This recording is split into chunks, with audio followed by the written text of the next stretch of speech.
Depuis la fin du communisme, on peut parler d'un nouveau désordre mondial, peut-être ou...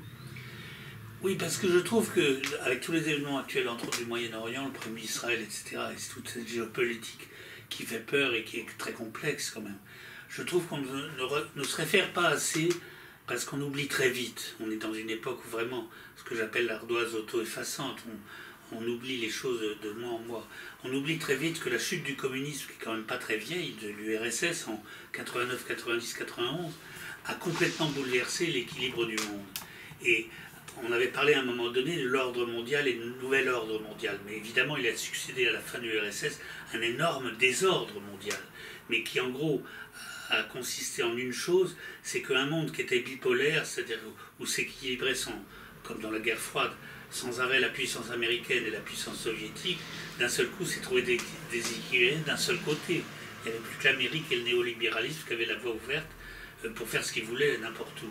Et donc nous sommes toujours dans ce monde où il n'y a que le néolibéralisme américain. La preuve, c'est qu'il y a le triomphe de Donald Trump, c'est le docteur Folamour, c'est presque incroyable qu'un continent quand même comme l'Amérique puisse accoucher d'un personnage pareil.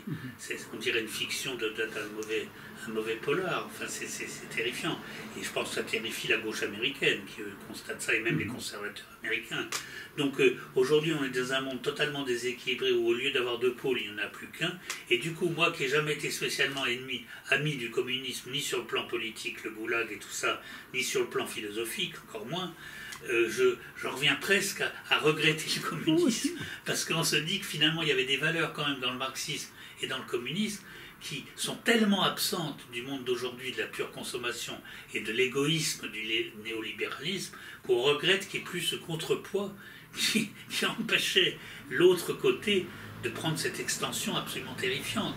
Et donc il y a presque un manque. Il y a un pôle, il y avait un plus et un moins, et il y a un plus, il y a un moins qui a disparu, et il nous manque. Et alors sur le plan même de la pensée marxiste, mais je l'ai dit ailleurs, je vais le redire un peu, c'est qu'il y avait quand même malgré tout dans les valeurs marxistes une générosité, c'est la défense de la justice sociale, la défense de l'ouvrier exploité, etc. Et puis une croyance aussi dans la science et la technique qui, bien sûr, peut être excessive, mais qui montrait quand même qu'il y avait une croyance dans les vertus universelles de la science. Et ça, on ne le dit pas assez aussi aujourd'hui. Les maths n'ont pas de frontières, ce sont les mêmes maths dans tous les pays, et quelle que soit la couleur de la peau. Je le vois moi dans la médecine, c'est que la médecine est devenue très très cosmopolite et on est soigné par des gens de toute origine. Et ça fait très plaisir, parce que ce sont des valeurs universelles. Soigner autrui ou appliquer une technique de soins, etc., c'est vrai que ça n'a pas de race, ni de couleur, ni d'origine. Et donc, dans le marxisme, il y avait cette dimension universelle, il y avait un universel du marxisme, et il y avait aussi un souci de générosité qui a fait que le militant de base a été quelqu'un de très généreux, de très courageux. Les jeunes FTP qui se faisaient fusiller à 17 ans, comme il y en avait eu un Nanterre parce qu'il avait refusé de saluer le drapeau nazi, c'était des gens très courageux, ils ont donné leur vie pour un idéal. Et aujourd'hui, on voit un tel égoïsme dans la consommation qu'on se dit finalement que ce monde est très déséquilibré puisqu'il n'y a plus ce contrepoids que représentait le marxisme. Alors c'est quand même un paradoxe parce qu'on connaît tous les défauts terribles du marxisme, les goulags chinois et russes, etc., et l'horreur du stalinisme et le double jeu permanent qu'a représenté le communisme. Moi, toute mon expérience dans toute ma vie du communisme, avec qui j'ai eu parfois maille à partir, je dirais toujours qu'il y avait deux choses qui m'ont horrifié.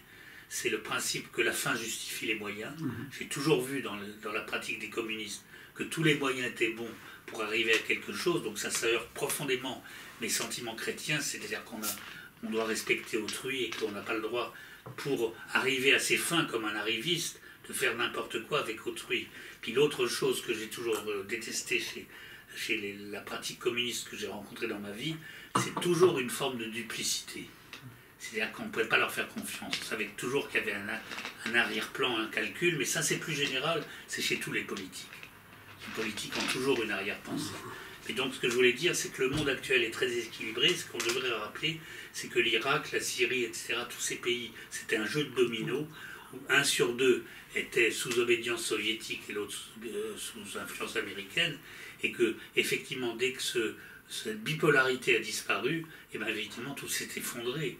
Et jamais il y aurait eu Daesh, et jamais il y aurait eu tous ces mouvements islamistes s'il y avait toujours eu des régimes laïques, puisque c'était des régimes laïques, et même socialistes. Alors évidemment, socialistes sous des formes assez horribles, comme l'Algérie, de Boumedienne et des choses comme ça, qui étaient soviétiques, mais il n'empêche que tout cet équilibre ayant été rompu, c'est quand même la cause objective du déséquilibre actuel, et je m'étonne qu'on ne le rappelle pas davantage.